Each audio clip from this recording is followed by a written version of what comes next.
जैसा मैं आर्टिकल्स की बात कर रही थी न्यूज़पेपर्स में, तो केवल एक न्यूज़पेपर नहीं, मतलब एक न्यूज़पेपर तो पूरा पढ़ें, बट ये कहूँगी कि ऑनलाइन जैसे कुछ इम्पॉर्टेंट आर्टिकल्स, बहुत सारी वेबसाइट्स हैं जो डेली बेसिस पे आपको देती हैं, वो आर्टिकल बस आपने पढ़ लिए तो थोड़ा आइडिया हो जाएगा। जैसे इस एग्ज़ाम के दो स्टेप्स हैं, वन थिंग कि आप नॉलेज गेन करते हैं, सेकेंड थिंग आप लिखते हैं एग्ज़ाम में या पेपर अटेम्प्ट करते हैं, तो दोनों के लिए बराबर फोकस की ज़रूरत है। जैसा अभी बताया कि नॉलेज कैसे गेन करना है, लेकिन पेपर अटेम्प्ट करते वक्त या क्या क्या कुछ डिफरेंट कर सकते हैं उसके बारे में थोड़ा बताती हूँ। अगर जनरल स्टडीज़ की कुछ स्पेशल स्ट्रैटेजी की बात करूँ तो जैसा मैंने कहा करंट अफेयर्स रहा ज़्यादातर, पर कुछ पेपर्स जैसे हमारे हैं GS1 जहाँ पे हिस्ट्री है, ज्योग्राफी है, काफ़ी स्टैटिक सा पार्ट है, तो वहाँ पे तो बुक्स डेफिनेटली पढ़नी पड़ेंगी। और कुछ और जैसे पेपर 4 है एथिक्स, तो उसके लिए तो आपको डेफिनेशंस वगैरह करनी पड़ेंगी।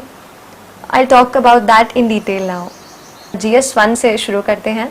GS1 में हिस्ट्री ज्योग्राफी जो बेसिक बुक्स हैं, सबसे पहले तो NCERT, that is the mother of all books. So NCERTs पढ़े सारी। इनफैक्ट आई थिंक ज्योग्राफी के लिए तो NCERTs भी 6 से लेकर 12 पढ़ लेंगे, that will be enough. History के लिए भी NCERTs I will say, like modern India जैसे, उसके लिए आप थोड़ा रेफरेंस बुक्स जैसे स्पेक्ट्रम की जो किताब है वो रेफ़र कर सकते हैं। और इसके अलावा सोसाइटी का जो पोर्शन पूछा जाता है वो, क्योंकि मेरा सोशियोलॉजी ऑप्शनल था तो उससे काफ़ी हेल्प मिली, बट अदरवाइज़ आप न्यूज़पेपर से और नेट से उसको पढ़ सकते हैं। I will come to the other part जो वो है अर्बनाइजेशन और इंडस्ट्रियलाइजेशन से, अर्बनाइजेशन स्पेशली से रिलेटेड जो टॉपिक्स हैं, that too are very dynamic.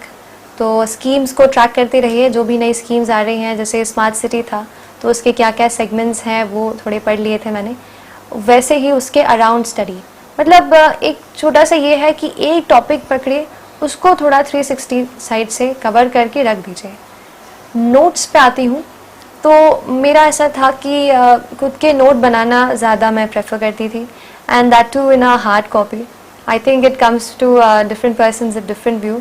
बहुत लोग डिजिटल भी रखते हैं, बट आई फेल्ट कि paper pen was the best. तो अपने खुद नोट्स बनाइए, उससे होता है आप खुद वो इन्फॉर्मेशन एक बार प्रोसेस कर लेते हैं दिमाग में, तो ज़्यादा ध्यान भी रहता है। और जब आप खुद की राइटिंग की चीज़ पढ़ते हैं तो मुझे ऐसा लगता है कि ज़्यादा अच्छे से समझ आता है।